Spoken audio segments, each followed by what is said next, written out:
안녕하세요. 보통사람입니다. 2주 반 만에 영상 올리네요. 오늘은 나르시시스트보다도 제 얘기를 하려고 합니다. 최근에 너무 바빴어요. 제목 그대로 이혼 재판 최종 신문을 하고 왔거든요. 최종 신문은 판결 직전에 재판관이 원고인 저와 피고인 나르와 한데 모여 먼저 원고가 증인석에 앉아서 원고 변호사가 질문을 하고 피고 변호사가 반대 질문, 판사가 추가 질문하고 그 다음에 피고가 증인석에 앉아서 피고 변호사가 질문, 원고 변호사가 반대 질문, 판사가 추가 질문하는 형식으로 이루어집니다. 할당된 시간은 1인당 20분의 각자의 대리인, 즉 변호사들 질문, 그리고 나머지 20분 반대 질문, 그리고 재판관 질문. 그러니까 저에게 주어진 시간은 40분이었습니다. 간혹 방청을 하는 경우도 있는데요. 이번엔 다행히 방청은 없었습니다. 아무튼 그리하여 전 3주 전부터 아주 분주했습니다. 변호사와 사전 준비를 해야 했거든요. 간단하게 룰이 있다고 했습니다. 1. 감정적이지 말 것. 2. 상대 변호사의 질문은 네, 아니요로 간단하게 대답할 것. 3. 기록이 문서로 남는 것을 염두할 것. 이 부분은 녹음으로 대체될 수도 있으나 타이핑하는 속주기사가 있는 경우도 있으니 제스처는 해도 되지만 되도록 자세히 말로 표현하는 게 좋다고 했습니다. 4. 외우지 말고 상황을 떠올리면서 말할 것. 막히면 변호사가 질문으로 도와줄 테니 너무 외워서 하지 않는 게 좋다고 하더라고요. 판사가 표정이나 말투 같은 것을 중점적으로 본다고 합니다. 5. 극적인 변화는 없을 것이니 기대 말 것. 판사는 어느 정도 결론을 정한 상태로 얼굴 보고 확인하는 것뿐 결론이 드라마처럼 막 뒤바뀌진 않는다는 사실을 미리 알고 편히 임할 것. 저 솔직히 다른 일들로 바빠서 잠시 잊고 지냈던 터라 제 진술이랑 상대 주장을 다시 봐야 했습니다. 정리하면 두 가지로 나뉘는데요. 폭력과 재산. 근데 여러분도 아시다시피 전 재산이 별로 없어요. 폭력도 나르시시스트는 사실 물리적인 폭력보다 정신적으로 피말리는 게 특출난 애들이잖아요. 그래서 지금까지 제출한 자료를 샅샅이 살피고 재산 관련해서는 빠진 게 없나 봐야 했습니다. 있더라고요, 빠진 게. 우선 특유재산 관련해서 특유재산이란 부모 형제에게 받은 재산으로 결혼 시 형성한 수입과는 별도로 책정할 수 있습니다. 재산 분할 대상이 아니란 거죠. 신문 3일 전에 발견했어요. 나르는 결혼 초반부터 자신의 수입을 부모 형제에게 빼돌리고 있었습니다. 나르가 5년 동안 부모 형제에게 받은 것보다 준 게 더 많은 거예요. 5,485만원 남짓이라 뭐 큰 금액이라고는 할 수 없지만 전 뼈 빠지게 일하고 집에 와선 폭언, 시비, 온갖 가사일에 치이며 회사에서 번 수입이나 부수입 죄다 탈탈 털어서 생활비에 2억 5천을 녹일 동안 나르 남편은 5,485만원 뒤로 숨겼더라고요. 그러면서 법원에 제출한 서류엔 자기 부모가 환전한 이력 다 저 줬다고 하고 현금을 인출한 건 다 자기가 모르는 지출이라고 하면서 제 재산이 지금 1억 8천이 있다는 거예요. 분할해야 될 재산이. 여하튼 이런 분통 터지는 일들이 한두 개가 아니지만 그래도 전 해방이 코앞에 있고 동트기 전이 가장 어두운 법이고 곧 해가 뜰 거다라는 초긍정 마인드로 임했습니다. 주변에서는 얼굴이 말이 아니라고 했지만 나름 돛닦는 기분으로 준비했죠. 일단 제가 준비한 과정에서 AI의 도움을 좀 받았습니다. 제 진술서랑 피고 진술서를 AI에게 보여주고 질문 리스트를 뽑아달라고 했어요. 물론 큰 틀 5개 안에서. 1. 원고가 피고에게서 피신한 경위. 2. 원고가 피고로부터 받은 그 밖의 폭행 등. 3. 피고가 부부 생활에 전혀 비협조적이었던 것. 4. 부부 생활의 재산에 대해 5. 그 밖에 원고의 주장 사실 전반에 관한 입증. 이렇게 5개 큰 틀로 나누어서 각 10개의 질문과 그에 대한 대답도 가이드로 잡아주더군요. 물론 제 변호사의 질문과 완전히 동일할 순 없지만 얼추 처음 구성을 짤 때 굉장히 도움이 되었습니다. 세상 참 좋아졌어요. 물론 문장을 외워서 하지 말라고는 했지만 어차피 전 버벅거릴 거고 하고 싶은 말 못하고 끝내는 게 싫어서 최선을 다했습니다. 오늘은 연습한 대본을 여러분께 공개하려고 합니다. 일본어로 15분 분량이라 그것도 1.2배로 15분. 관심 있으신 분만 끝까지 봐주시면 감사하겠습니다. 공개하는 이유는 특정 인물을 비방할 목적은 절대 아니고요.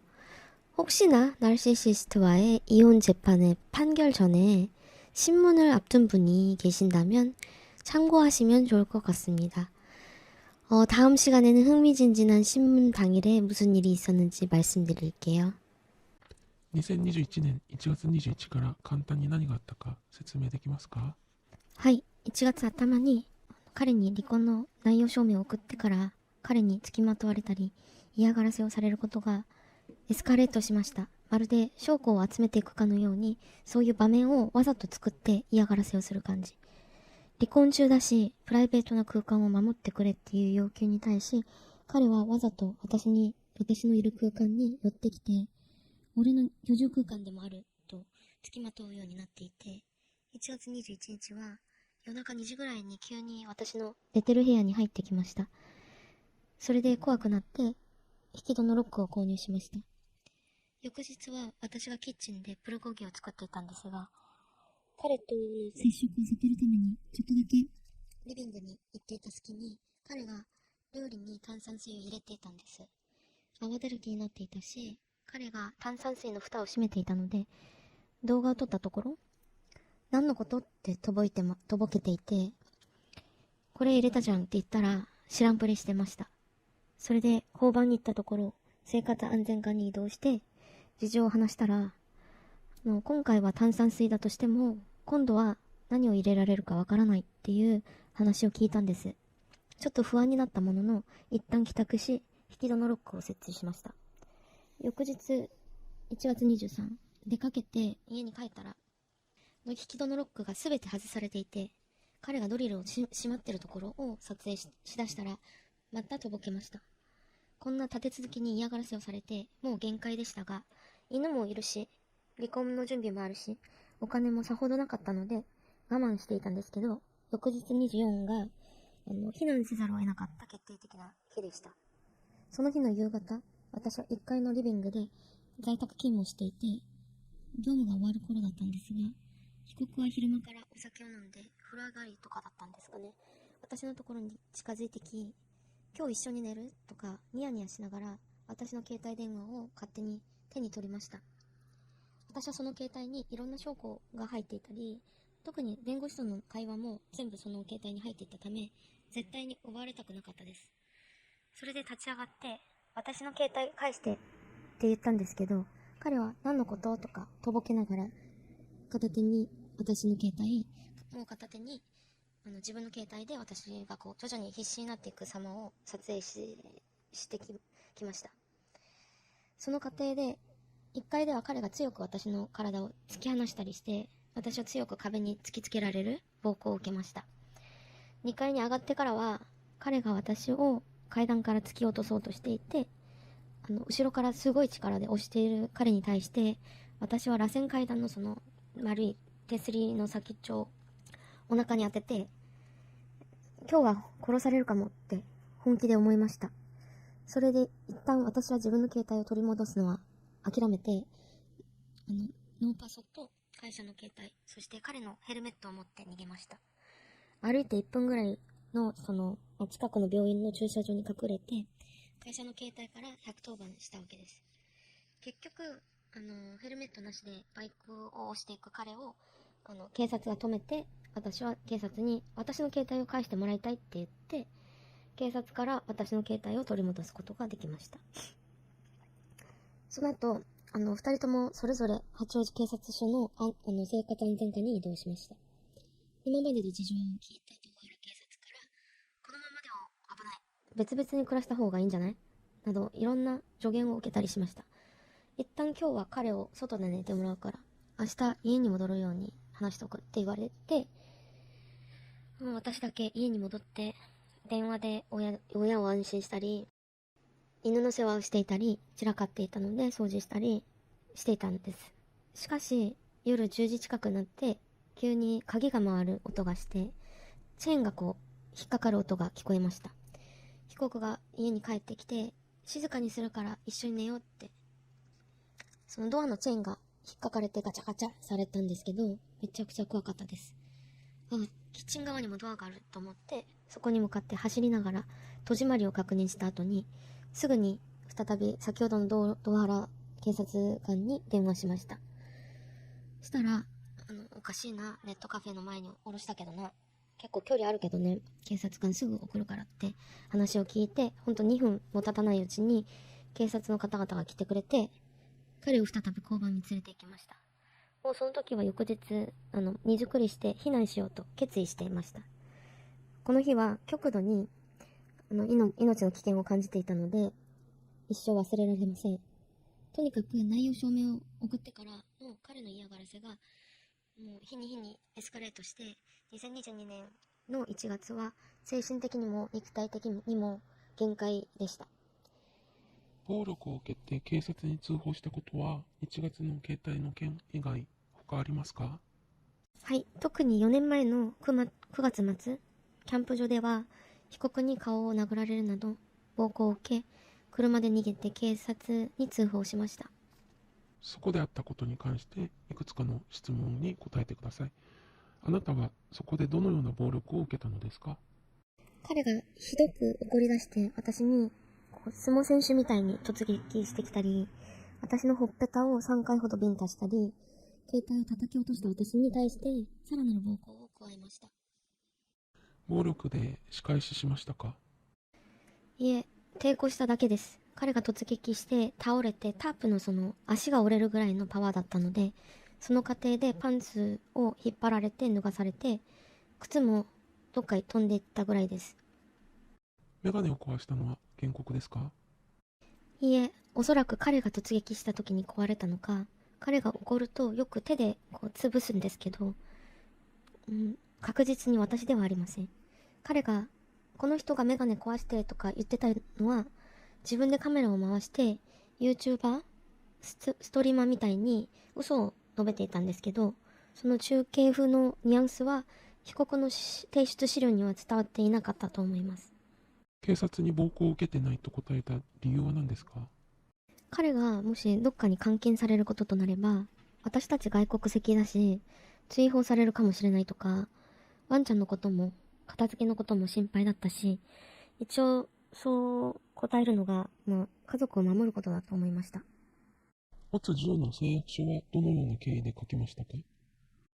前日、口喧嘩をした時に、被告がチャパゲッティっていう汁の少ない黒い麺が入った鍋をちょっとずつ振って、リビングとキッチンに撒き散らす嫌がらせをしてきました。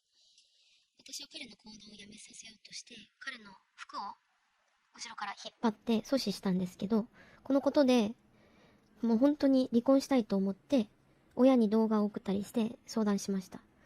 そのことがあって、翌日、離婚を前提に、誓約書を書こうって提案しました。どうせ守らないんだろうし、守らなかったら離婚できるからいいかなって思って、そうしました。なんかね、これだけ見ると被告は原告を怒らせるな、原告は怒って暴力を振るうなのように見えるんですけど、どういうことですか？書いた順番がまず左上からなんですけど、私が彼に望むことを彼が書いて、その後彼が私に望むことを右上、私が書く感じだったんです。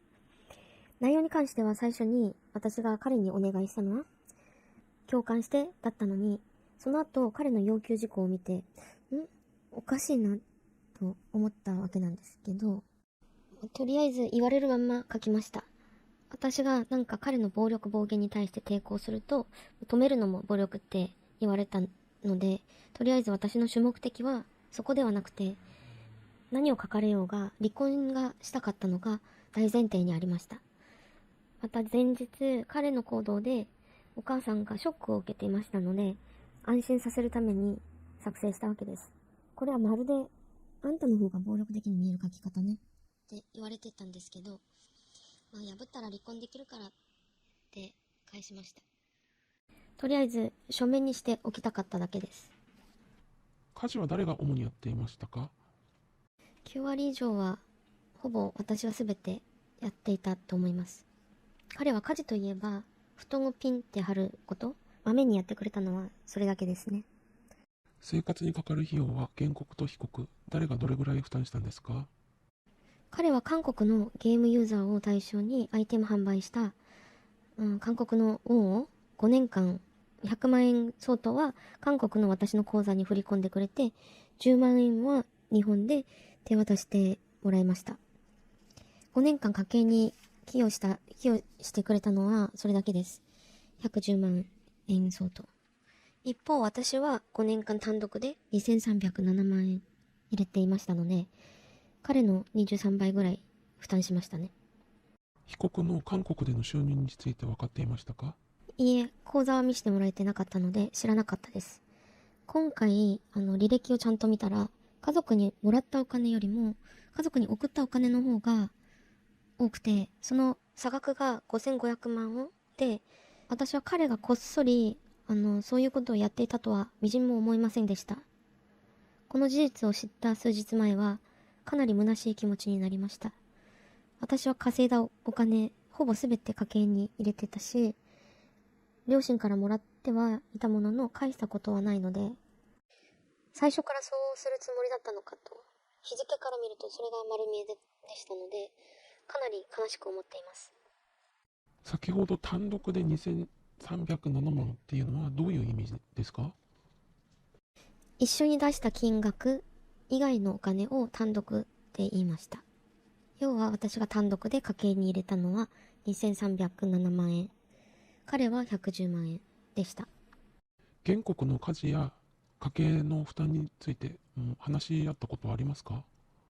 家事を手伝うと口では言ってましたけど、その時だけ動くふりをしてました。そしてバイトをしてほしいとか言っても、日本語がとか、書いてほしくないのとかで、ごまかしてばっかりでしたね。お金の話をすると、壁紙に大きく落書きした件も、お金節約しようっていうことでそうなったので、なんかもう彼がどう出るか怖くて。財産分与の際に考慮されるべき点はありますか？はい、まず、私は彼の DV によって非難した被害者です。この裁判でこちらとしては、見るのも辛く、聞くのも辛い映像や録音ファイルを何度も吐きながら見返して、被告の主張に対する反論と前後の状況説明などでしっかり誠実に答えてきました。何度も被害を受けた状況を浮かばなければいけなくて、非常にしんどかったです。一方、彼は不誠実にも彼からの暴行に関しては何の弁論の証拠も出さずに、妻が自分でやったこと、不知ないし否認、未だ彼にされた暴力は、首を絞められ、ビンタされ、おでこを爪で引っかかり、指を噛まれ、何よりもしょっちゅう、顔や体に唾を吐かれました。毎回、私の親の悪口にも耐えて、口にできない暴言も吐かれて、ガスライティングされていたので、親に、もう私に連絡しないようにって言ったその日を思うと胸が痛いです。財産に関しても彼の親が両替した履歴を持ってきて手渡したとか、私は彼の親から一切もらっていませんし、特有財産って言ってもらった金額のほぼ2倍を送り返すのがどうやって特有財産となるのか、家族にこっそり送金していたってことを考慮していただきたい。絵に関しても彼は絵の金額を私と一緒に決めていました。1号8万を、しかも10年前の価格です。要は私がこのような立場におるにもかかわらず、毎月7万円の婚姻費用をほぼ3年間支払って215万円に及びます。稼いでいたからということで。でも逆に考えると稼がざるを得なかったからです。5年間単独で私は2307万円。彼は110万円。しかも彼は5500万ウォンを親族に裏で回したっていうこと。こうやって裁判の過程で法廷に対して平然と嘘をついている彼の姿を見て、恋愛期間含め10年間の記憶を全て消したいぐらいです。この裁判で最も不利で被害が多いのは誰なのか、略略も考慮してご判断していただきたいです。最後に私は法廷に対して真実のみを答えてきました。なので矛盾が生じないと思います。そして非難する前までに私は常に家庭に充実していて、結婚したっていう責任感を真面目に果たして犠牲してきました。どうか私の立場になっていただき、この状況や物事の脈略を感じていただいて、正しい判決をしてください。